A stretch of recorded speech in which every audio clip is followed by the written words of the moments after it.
तो अब रूस ईरान की एयरफोर्स को मजबूत करेगा। नमस्कार, मैं हूं नीलू और एक बड़ी खबर आ रही है और सिर्फ यही बड़ी खबर नहीं है, एक और बड़ी खबर है, उसकी जानकारी भी देंगे। देखिए, ईरान, इजराइल, अमेरिका में तनातनी लगातार जारी है और पश्चिम एशिया में युद्ध के बादल मंडरा रहे हैं।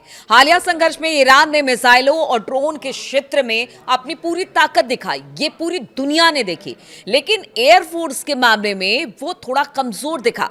अब ईरान ने इस कमजोरी को खत्म करने के लिए एक बड़ा कदम उठाया है। ईरान को फाइटर जेट देने के लिए रूस अब सामने आया है, क्योंकि देखिए, हमेशा से रूस ईरान की मदद करता रहा है, युद्ध के समय भी और युद्ध से पहले भी, और एक बार फिर से रूस इस मामले को लेकर सामने आया है। रूस से ईरान को जल्द ही फाइटर जेट मिल सकते हैं, जिससे यह निश्चित हो जाएगा कि अमेरिका और इजराइल की जो टेंशन है उसे काफी हद तक रूस की जो जेट है वो कारगर साबित होगी। मिलिट्री वॉच मैगजीन ने गुरुवार को रूसी सूत्रों के हवाले से बताया कि ईरान के रक्षा मंत्रालय ने मॉस्को से एक बटालियन के बराबर 12 यानी कि 12 Su-30 SM-2 फाइटर एयरक्राफ्ट खरीदने के लिए समझौता किया है। हालांकि ये एयरक्राफ्ट नए नहीं है, यानी कि ये पुराने होंगे, यानी ईरान को रूस से सेकेंड हैंड जेट मिलेंगे जिन्होंने बहुत ही कम उड़ान भरी है, यानी कि ये बहुत नए हैं, बहुत ज्यादा उड़ान नहीं भरे हैं, लेकिन जितनी बड़ी तादाद में ईरान को इस वक्त जेट की जरूरत है अपने वायुसेना को मजबूत करने के लिए, वैसे में तुरंत रूस यही पेशकश कर रहा है ईरान को कि ये आपके लिए बहुत फायदेमंद साबित होगा। देखिए, रूस से ईरान को एयरक्राफ्ट की डिलीवरी 2027 के मध्य से यानी कि मिड से शुरू होने वाली है और साल के अंत तक सभी 12 जेट मिलने की उम्मीद जताई जा रही है। ईरान को जरूरी इंफ्रास्ट्रक्चर उपलब्ध कराने की तैयारी भी अब शुरू होने वाली है और यह समझौता ईरान के लिए बेहद अहम माना जा रहा है, क्योंकि वो अमेरिका, इजराइल और उसके सहयोगियों के साथ युद्ध में उलझा हुआ है और अभी इस वक्त बहुत जरूरी है कि वो अपने वायुसेना को और ज्यादा सुदृढ़ बनाए। इसीलिए ये वक्त आ गया है कि अब ईरान अपनी वायुसेना को लेकर, क्योंकि मिसाइल और ड्रोन का जलवा तो सबने देखा, लेकिन अब वायुसेना को भी और चुस्त दुरुस्त तंदुरुस्त बनाने की तैयारी में ईरान है। साल 2025 की बात की जाए तो साल 2025 के आखिर में रूसी सरकार के कुछ दस्तावेजों से पता चला था कि रूस को ईरानी वायुसेना को फिर से लैस करने के लिए 48 Su-35 फाइटर देने थे। इससे पहले 2022 से ऐसी खबरें सामने आई थी कि इन एयरक्राफ्ट का ऑर्डर दे दिया जा चुका है।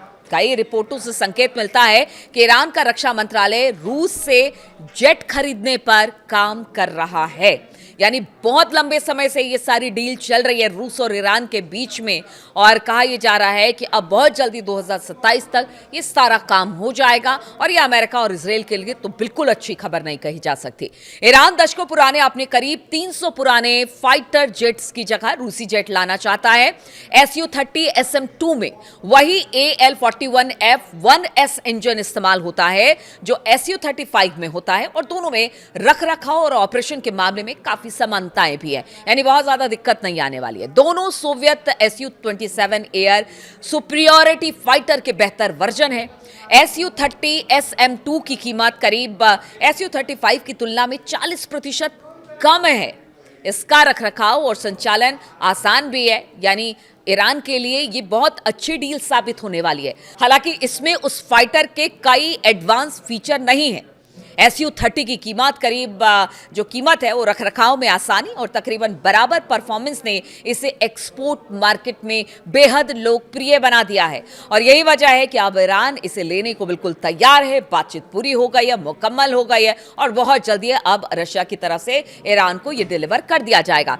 देखिए, Su-30 SM या फिर SM-2 उन 4 तरह के फाइटर जेट में से एक है जिनका उत्पादन रूसी एरोस्पेस फोर्स के लिए किया जा रहा है। इसके लिए सामान कीमत वाला Su-34M स्ट्राइक फाइटर और Su-35S एयर सुपीरियरिटी फाइटर और Su-57 5वीं पीढ़ी का फाइटर शामिल बताया जा रहा है, जिसकी खरीद लागत इससे ठीक दुगनी या फिर उससे ज्यादा है। ईरानी वायुसेना वर्तमान में दुनिया के सबसे पुराने फाइटर बेड़े में से एक का संचालन करती है।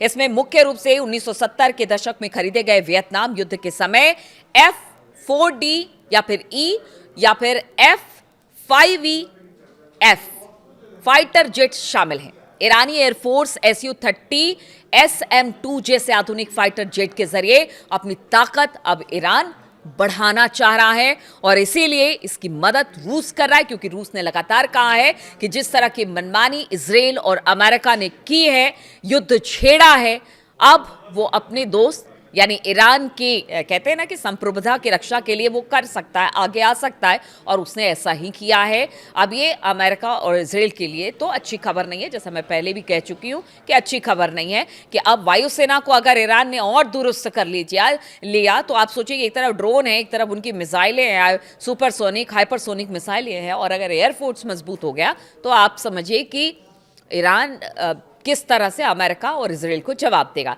अब दूसरी बड़ी खबर सुन लीजिए।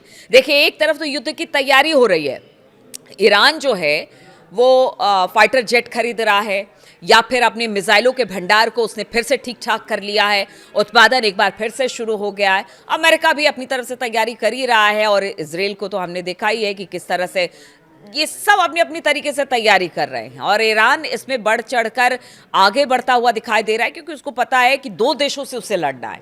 लेकिन दूसरी तरफ बातचीत भी हो रही है, लेकिन बातचीत किसी नतीजे पर नहीं पहुंची। अब ऐसे में कुछ बयान आए हैं, बड़े नेताओं के बयान आए हैं। तो ईरान और अमेरिका के बीच शांति समझौते में कुछ मुद्दों पर दोनों पक्षों में एक राय नहीं बन पा रही है, जिसमें ईरान की ओर से खास तौर से अपनी जब्त संपत्तियों को जारी करने और युद्ध फिर से ना शुरू होने की गारंटी बेहद अहम मानी जा रही है। यानी कि जितनी भी जब्त संपत्तियां, ईरान का कहना है कि पहले अमेरिका उसे रिलीज करे और फिर कभी युद्ध ना करने की बात तक को स्वीकार करे, तभी जाकर यह समझौता हो सकता है। ईरानी सुप्रीम लीडर मुस्तफा खामनेई के सलाहकार ने साफ कर दिया कि अमेरिका से समझौता इस पर निर्भर करता है कि ट्रंप प्रशासन हमारी 24 अरब डॉलर की संपत्ति जो थी, जो फ्री संपत्ति थी, उस पर क्या अपना रुख दिखाते हैं, क्या इसे वो फ्री करते हैं। उन्होंने चेतावनी दी कि अगर अमेरिका ने फिर से, ये मुस्तफा ने कहा है कि अगर अमेरिका ने फिर से लड़ाई शुरू करने का विकल्प चुना तो भारी तबाही मचेगी। सीएनएन को एक दिए इंटरव्यू में खामनेई के मिलिट्री एडवाइजर मोहसिन रिजाई ने कहा कि फिलहाल बातचीत रुकी हुई है, इसमें रुकावट ईरान नहीं बल्कि अमेरिका की ओर से है। अमेरिकी राष्ट्रपति डोनाल्ड ट्रंप को इस गतिरोध को खत्म करना होगा। अब फैसला ट्रंप को करना है कि वो क्या चाहते हैं। मुस्तफा खामनेई के करीबी मोहसिन रिजाई ने सबसे ज्यादा जोर फ्रीज ईरानी संपत्ति को जारी करने को लेकर दिया। उन्होंने कहा कि ट्रंप प्रशासन अगर ईरान के साथ समझौता चाहते हैं तो फिर जो 24 अरब डॉलर का जो ईरान की संपत्ति है, जिसको उन्होंने फ्रीज कर रखा है, उसे तुरंत रिलीज करे। और अगर इस तरह का भरोसा देते हैं तो फिर जाकर किसी तरह से एक भरोसा कायम होगा और इसके बाद आगे की बात पड़ेगी। हम पीछे नहीं रहेंगे, हम बातचीत को आगे बढ़ाएंगे, क्योंकि जो हमारा पैसा है जिसे हम मांग रहे हैं, अगर वही नहीं मिलेगा तो फिर बातचीत क्यों करना। क्योंकि देखिए, बहुत बहुत महत्वपूर्ण है ये फ्रीज हुई संपत्ति ईरान को मिलना। इसलिए उन्होंने कहा है कि आप अपनी तरफ से भरोसा दीजिए तो हम आपके साथ बातचीत करेंगे। मोहसिन रिजाई ने चेतावनी देते हुए कहा कि अगर अमेरिका ने फिर हमला किया तो ईरान युद्ध को फारस की खाड़ी से आगे ले जाएगा। ये पहली बार नहीं है जो कि किसी नेता ने कहा है, कई बार कई नेताओं ने ईरान के कहा है। उन्होंने कहा कि हम उन अमेरिकी ठिकानों पर हमला करके युद्ध को एक नया आयाम देंगे जिन पर अब तक हमला नहीं हुआ है। यानी अब नए हमले होंगे और नए तरीके से हमले होंगे, साथ ही कुछ नए ठिकाने भी निशाने पर होंगे। हालांकि मोहसिन ने कहा कि युद्ध फिर से शुरू होने की संभावना कम है। वो ये भी कह रहे हैं, जैसे ट्रंप कहते हैं ना कि वो हर बात कहने के बाद बोलते हैं नहीं, बातचीत अच्छी चल रही है, सब बेहतर हो रहा है और बहुत जल्दी युद्ध खत्म हो तो जाएगा। उसी तरह से अब ईरान ने भी उन्हीं की बातों को सीख लिया है। अब वो भी कहते हैं कि देखिए, हम भी तैयार हैं, हम भी लड़ाई करेंगे, लेकिन वो बातचीत की संभावना कम, मतलब युद्ध की संभावना बहुत कम कह रहे हैं और कह रहे हैं बातचीत की संभावना ज़्यादा है। तो ये सब सीख अमेरिका की तरफ से ईरान को मिली है, नई नई सीख है जो अमेरिका देता रहा है और ईरान उसे लेता रहा है और फिर उसी के खिलाफ इस्तेमाल करता रहा है। हॉर्मुज़ स्ट्रेट पर ईरान की संप्रभुता के दावे को रिजाई ने दोहराया। उन्होंने कहा कि ईरान और ओमान की इस जलमार्ग पर संप्रभुता है, इसलिए वो मिलकर इसका प्रबंधन करेंगे। उन्होंने स्ट्रेट ऑफ हॉर्मुज से गुजरने वाले जहाज़ों से शुल्क को टोल मारने से इनकार कर दिया। उन्होंने कहा कि ईरान हॉर्मुज के रखरखाव की फीस लेगा, ना कि टोल लगाएगा। देखिए, जिस टोल की बात हो रही है कि ईरान टोल वसूल रहा है, उन्होंने कहा नहीं नहीं, ऐसा नहीं है।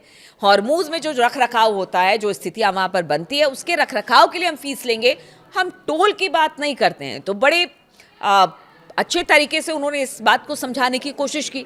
डोनाल्ड ट्रंप ने मुस्तफा खामनेई से मुलाकात की उम्मीद जताई। रिज़ाई ने खामनेई और ट्रंप के बीच मुलाकात की संभावना को अब खारिज कर दिया है। उन्होंने कहा है कि ये तो बड़ा मुश्किल है कि दोनों एक साथ बैठेंगे और बातचीत करेंगे। जो बातचीत करनी है, विकल्प हमने दिए हैं, उस विकल्प को मंजूर करिए और बातचीत खत्म करिए और युद्ध को खत्म करिए, सब कुछ ठीक हो जाएगा।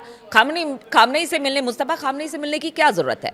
खामनेई की सेहत और फैसला लेने में उनकी भूमिका के बारे में जब उनसे सवाल पूछा गया तो उन्होंने जवाब दिया कि मुस्तफा खामनेई युद्ध शुरू होने के बाद से सार्वजनिक तौर पर नहीं देखे गए हैं।